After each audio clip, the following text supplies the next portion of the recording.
Welcome to, I believe, sixth part of the um, well, poverty and time use surveys lecture, uh, which is part of the lecture series prepared for the gender economics course in the Middle East Technical University Northern Cyprus campus. And we were talking on the chance article, and we were reviewing some information on the distribution of the burden in the inside of the families, and we looked different points that were brought by uh, woman, basically not here, but it was further down here. And now we will also look to some data. For that, we should go further down, and well, this table is basically it. Let's rotate it counterclockwise. Okay, so burden of work, total work time, time allocation in selected countries. Again, you have Colombia, Venezuela, Kenya, Nepal, Indonesia, and average in the that's urban areas. In rural areas, Guatemala, Kenya, Bangladesh, Nepal, Philippines. Um, and you see how things evolved throughout the time. As you see,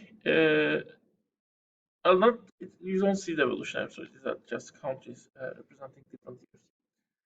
As you see, well, in the urban areas, women are have working slightly more than men, uh, around 7% more. That difference is as low as 3 at Kenya and as high as 12% in Colombia. Uh, the total work time is usually, well, more work is done in terms of time for non-market activities.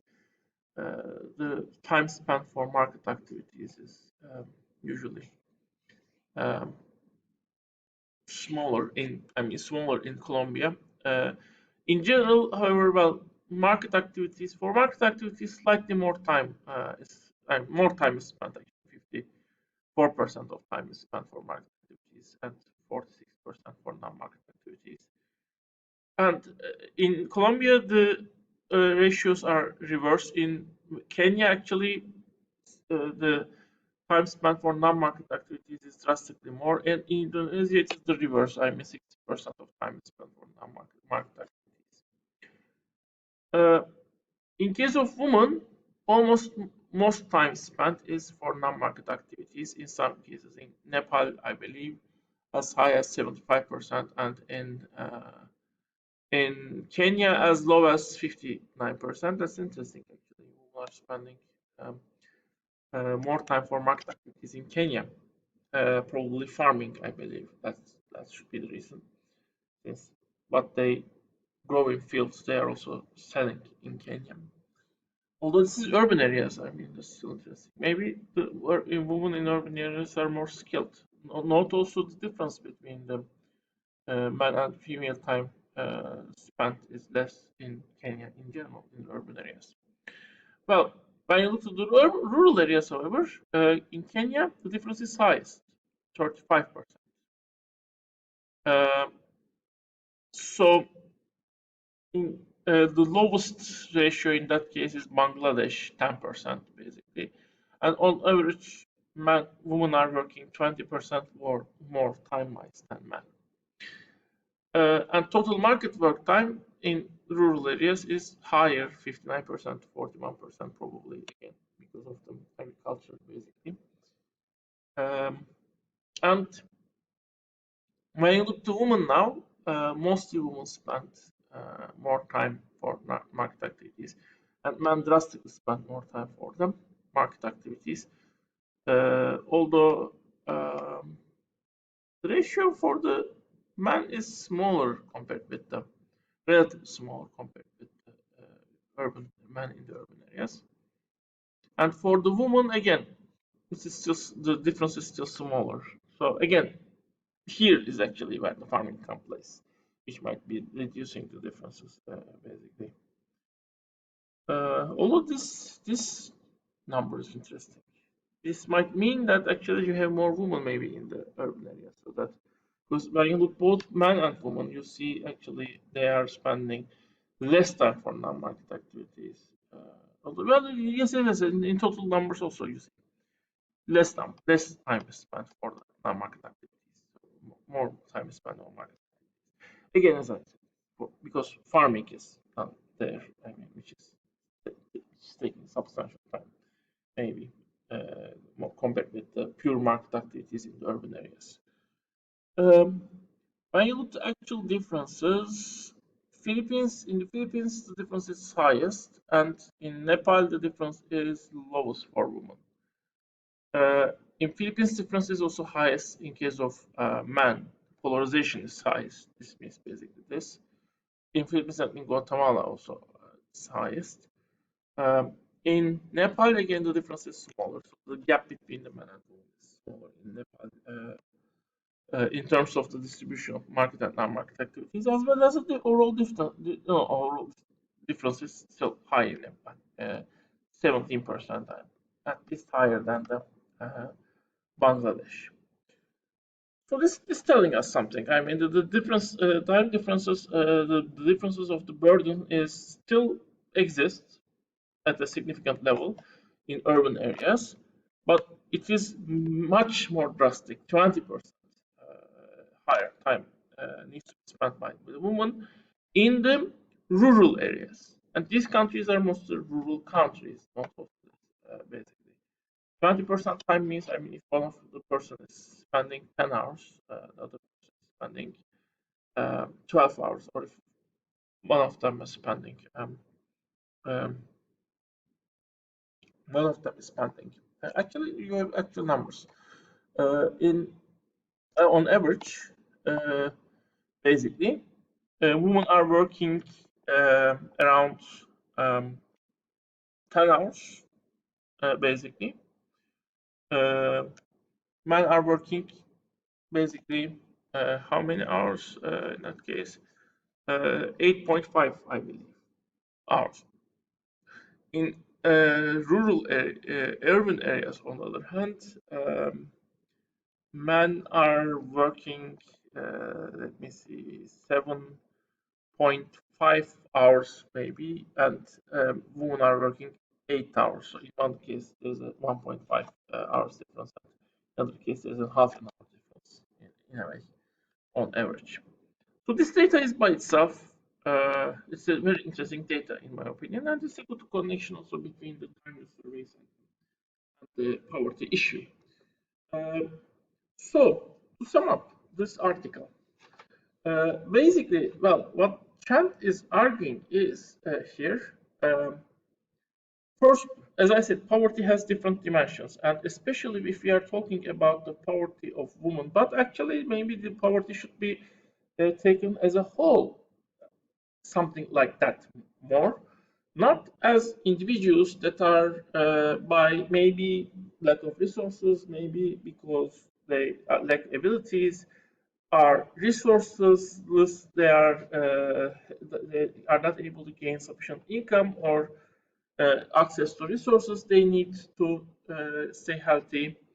In which case, those people, when we focus just the individuals and the actions they need to do, and they cannot do for one reason or the other, we see those people as people.